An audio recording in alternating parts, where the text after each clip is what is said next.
Hello, beautiful, and welcome to the Come to Your Senses podcast.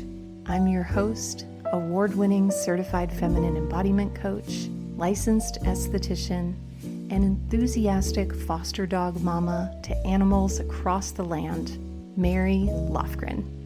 Here, we explore how to bring more richness, radiance, peace, and pleasure to our lives, homes, and hearts through the joy of beauty, the wisdom of the body, beautiful the warmth beings, of and connection, welcome to Come and to the Your splendor Senses. of the senses. Welcome to today's So glad episode you're here. that is Pull up a poof inspired and by let's dive in. an ever-burning, enduring passion that I have for Italian culture and the Italian way of living that is influenced by the Renaissance. So a few years ago, I went to this immersive Renaissance exhibit. And it was one of those exhibits where they project images onto these floor-to-ceiling massive walls, and where you are completely 360 degrees surrounded by this show of imagery from the many centuries of the Renaissance, told stories. Music of the Renaissance is playing while you just see all these gorgeous images. The whole thing lasted about 20 minutes. You may have seen something like this from the art of Van Gogh or Monet. And I left that exhibit so inspired from the crown of my head to the very tip of my pinky toe with the way in which the Renaissance was a time where the values of sensuality, beauty, innovation, artistry, science, development, where culture shifted from survival to an explosion of creativity and innovation. And I'm very excited to share that this episode was inspired by something I've been creating behind the scenes that you're going to learn about very soon if you are on my newsletter list, and it is called the Everyday Sensualist. I'm not going to give you a peep more details because heaven knows we love the tension of anticipation around here.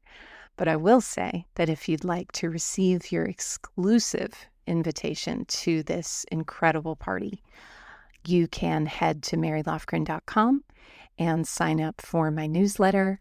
And so with that, my friends, let us now dive in to bringing the Renaissance spirit into your everyday.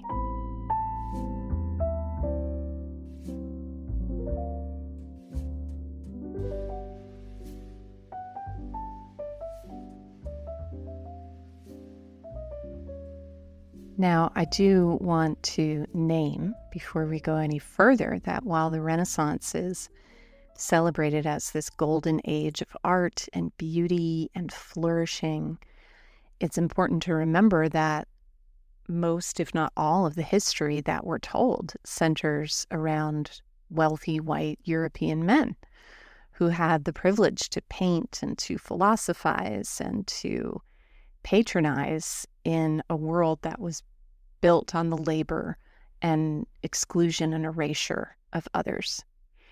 Women's contribution were often anonymous, quote unquote, as if, probably just not listed or attributed to men. Enslavement, colonialism, these were not side notes, but they were actually part of the design and the foundation of the era. And so I wanted to start there because I know that I have a tendency to romanticize this time in history. And in reality, it was a very violent, very oppressive time.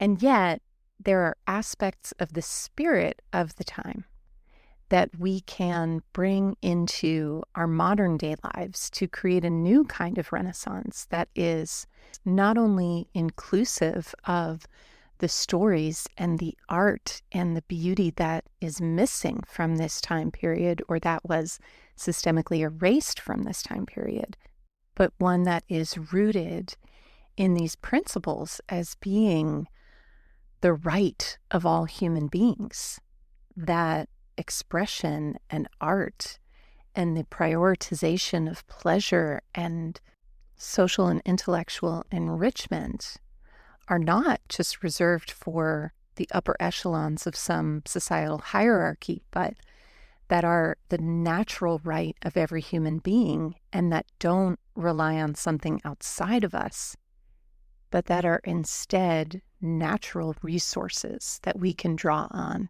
from within ourselves and from within each other. And so with that, let us dive in to our sparkling gems on how to reclaim this idea of a Renaissance from within.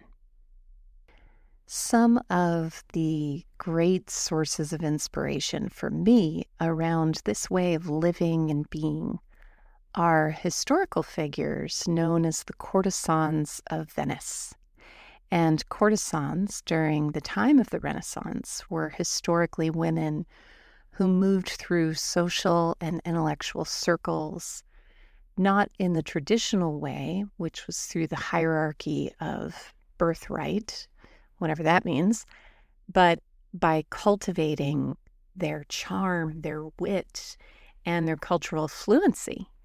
And courtesans were often companions to wealthy, powerful men at the time, because women weren't allowed to be wealthy and powerful. But anyway, we can go off on that tangent another time. And while some courtesans engaged in romantic or sexual relationships, not all of them did, but many of them did, I would say. And what really set them apart was their artistry, their education, and their social influence. You know, these were some of the original 14th, 15th, 16th century influence. And I first learned about the courtesans through one of my teachers, Mama Gina, and she introduced me to a book called The Book of the Courtesans, which is a historical account by Susan Griffin of some of the stories and facts of the courtesans. And I particularly love this book about the way in which courtesans were embodied. So the quote goes, "Self-reflection is a desire felt by the body as well as the soul. As dancers, healers, and saints all know, when you turn your attention toward even the simplest physical processes, breath, the small movements of the eyes, the turning of a foot in mid-air, what might have seemed dull matter suddenly awakens." Another fact that I love about courtesans is that at that time, women who were wives were not permitted to be educated, whereas courtesans had to be educated and had to be current on world events and intellectual conversations in order to converse with intellectual and political figures and even advise in certain cases. Courtesans were not only permitted to have their own money, but they insisted upon it. Financial autonomy was one of the most radical and defining aspects of a courtesan's life. So during a time where a woman's wealth became her husband's property when she was married, a courtesan such as Imperia Cognati, who lived in the late 15th century, was a Roman courtesan and a muse of many artists, and she commissioned a chapel in her own name. What? Amazing. Rare for a woman, let alone for a courtesan, and the chapel was painted by the great Raphael. She was very known for her style, her wit, and her refusal to be a quote-unquote kept woman. And if you'd like to learn more about these stories, of which there are many, I highly recommend checking out The Book of the Courtesans by Susan Griffin, which I'll pop a link to in the show notes, as well as a book called Seductress, Women Who Ravished the World and Their Lost Art of Love by Betsy Prielu, who's a friend and teacher of mine. And we actually have an episode with Betsy that I'll pop in the show notes as well. A moment where I got to interview one of my great legendary inspirations, particularly in the Sacred Seduction days. It's a real winner, and actually our most popular episode, the most downloaded episode of the entire podcast. But anywho, so a word that I love to describe these women, as well as a play on this word for how you can bring some of their charms and some of their virtues into your life to make your life more of a renaissance, is savant. Say it with me, savant. Savant means a learned or talented person, especially one that's distinguished in a particular field, such as the science or the arts. I like to think of myself as a savant of the senses, and that's sometimes what I call my clients, and particularly members of the sanctuary and my group programs, is we are really becoming the experts on our own sensual capacity and our own flavor of presence and the spell that we cast over the world with our senses, as well as the spell that the world casts over us through the delight of the senses. And as it pertains to the Renaissance, as we know, one of the most focal aspects of the Renaissance was that of art and beauty. And so this first gem is bringing more Renaissance era ecstasy into your life through treating beauty as an essential nutrient, as essential as oxygen. That's how I think about it. So when it comes to beauty, whether it's applying a rose hips argan delicious oil to your cheekies, or it's gazing out upon the San Francisco Bay, as I happen to be doing at this moment, or if it's placing a little bud vase on your bathroom sink, the conditioned mind will regard these things as, I don't have time. That is the most common hex to cross the lips of so many of my clients and so many of my community, is this belief and this really, I would say, religion of I don't have time. And a question I would drop in, knowing that beauty nourishes the nervous system, inspires new ideas, improves our mental health, slows us down, allows us to savor life in each moment rather than racing to the next. Do we have time not to, my friends? And to give you an example, lately I've been really enjoying going to yoga classes. The yoga studios here in the Bay Area just have incredible teachers, and they just feel like a spa. There's like a luxurious, hip, cool, delicious element to them. And lately, I have been treating my yoga visits like I am going to a hip, cool spa.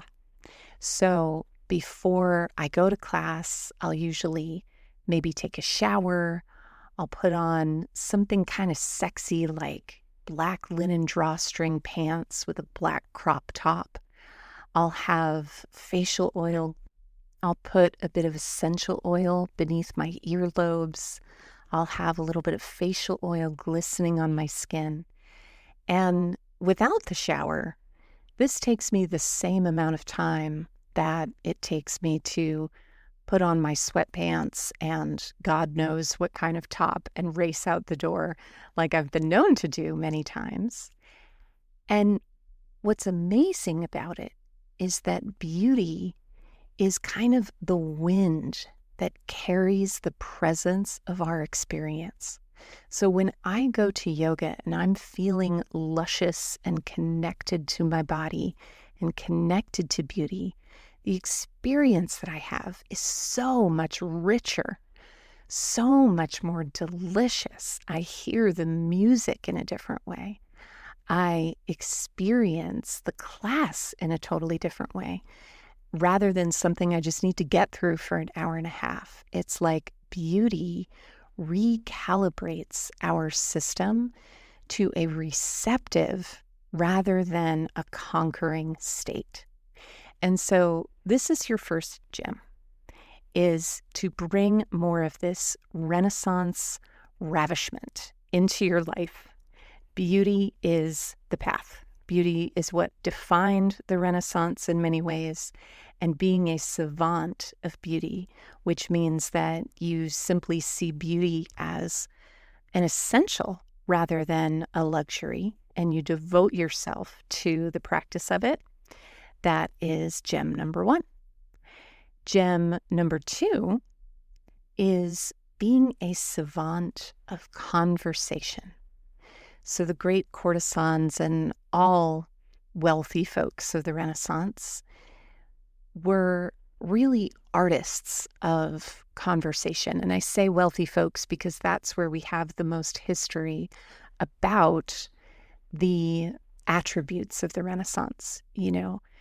Unfortunately, people in positions of power were people who were born into great wealth, and where we don't have as much historical record keeping of people who were not wealthy. But in these salons and settings where conversations would take place, there was a real sapio sensuality happening with the blooming and the rippling of new ideas happening all the time. And how you can apply this to your modern day life, one way is that you can adopt a receiving posture. So I teach this in the sanctuary. In the sanctuary, we have a charm, which is basically an audio lesson called The Art of Captivating Conversation. And it's a lesson in how to show up in your conversations with more presence and more joy and ask more quality questions. There's actually a list of questions that are coffee questions and cream questions. So like some of those deeper probing questions, as well as some of the more light, fluffy questions. Anyway, this is just one of the gems and treasures that you'll find in the sanctuary garden. But one of the gems and treasures from this particular lesson that I want to share with you today is receiving posture. And recently I was out with a new friend, and whenever I'm with a new friend, I have some social anxiety. So my energy goes straight up into my face. I'm holding micro tension in my body. I'm usually squeezing my fists in some way. And what's most important is that the position of my body is usually tilted forward. I notice my brain tracking what the person is saying, 45% to hear them, 55% to plan what I'm going to say next. These are all ways that anxiety programs our system. And a way that you can use your body to influence your mind, to have deeper, richer conversations, is to lean your body back slightly into the support of the back of the chair, to allow your lower body to become a little heavier so that your center of gravity drops a bit deeper. Whenever I'm dropping in with a client at the start of a coaching session, I'll often say, allow your nerve endings to hang a little heavier, like ripe fruit bending a branch. And all of these cues, particularly when we very slightly lean back, you don't want to completely withdraw yourself from the conversation, but allowing the back body to support you and allowing the front body to soften is a way to tell your system, oh, we're leaning back, we're dropping down. These are all cues of safety and gestures of receptivity. And so that is just one body cue of how to be a more skillful savant of your conversations. And our final gem, my personal favorite, is being a savant of the senses. So as we know, sensuality was such a golden thread woven through every inch of the tapestry of the Renaissance. And if you look at the nudes, the passion in the Christian erotic imagery, the fruit, my God, the fruit, like a scarlet globe of ecstasy in just an apple on a plate. And all art, especially visual art, is some expression of an experience inside of ourselves. And so when we look upon a painting of a gorgeous, sumptuous bowl of fruit, it awakens a sense memory within us. And one of my favorite ways to consume nature's candy is around the afternoon to cut and display a piece of fruit. Imagine for a moment you've got an Anjou pear in a gorgeous blue bowl, and you pluck that baby warm from the afternoon sun. You fillet her and fan her beauty and shapeliness out onto a gorgeous plate. You might even get crazy and sprinkle some crushed pistachios over that majesty. You might drizzle some local wildflower honey over these pears. You might make it an absolute feast and place some slices of manchego or hard Parmesan with crunchy salt crystals.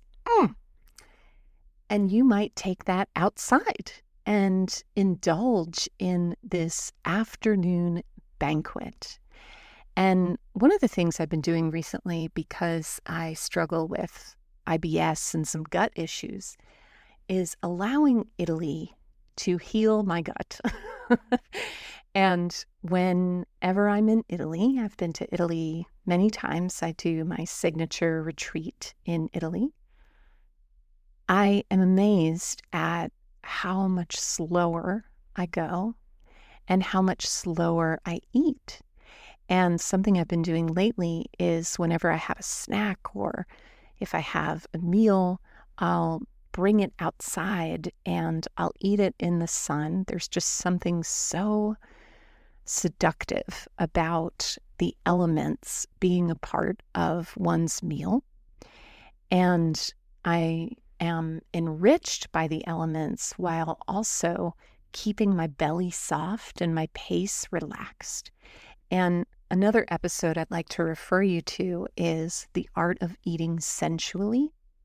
So you may be familiar with the art of eating mindfully, where you're bringing lots and lots of moment-to-moment awareness to what's happening in your mouth while you eat an Anjou pear.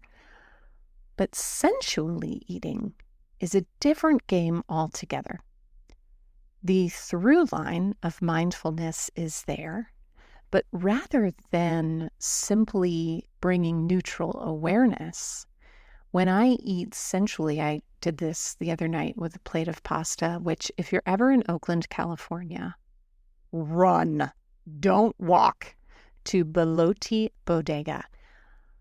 I cannot even describe in words. I said to my housemate, I don't know that I could actually go and eat this at the restaurant because of the uncontrollable moaning that I experience. But as I was eating it, she was like, a lot of sounds coming out from in there, like not only was I moaning with all of the flavor, but when I eat sensual, I eat kind of like a pig at a trough, where I use my fingers to pick up the pasta and put it in my mouth, and I'll open my mouth and aerate the food to enhance the flavor. I mean, there are just so many ways. Actually, we have another charm in the sanctuary called Luxurious Lunch that is all about bringing simple luxury and small moments of indulgence to your lunchtime ritual. But this charm, Savant of the Senses, and bringing it to your afternoon snack attack, can transform your day from the doldrums of everyday routine to a ravishing ritual of Renaissance radiance. So I'm a big lover of alliteration, in case you don't know that already. And so to bring this episode to a close, I want to just summarize in 1 or 2 lines our gems from today. Number 1 is being a savant of beauty by seeing beauty as essential, not optional, or not just ornamental. The second is being a savant of your conversations by adopting a posture of receptivity. And the third is being a savant of the senses by elevating your snack time and your relationship with nature's candy, aka fruit, to a ritual of decadence and elegance a la Renaissance style. And that, my friends, brings our episode to a close. Stay tuned next week for news and your official invitation to the Everyday Sensualist, and I will see you in our next episode. For more gems on how to celebrate life through the richness of your senses, head to marylofgren.com. There you'll find an abundant library of free gems and resources. You can check out my award-winning coaching programs or flirt with stepping through the garden gates of the sanctuary community. Come and learn how to make beauty, presence, and everyday luxury a lifestyle at marylofgren.com.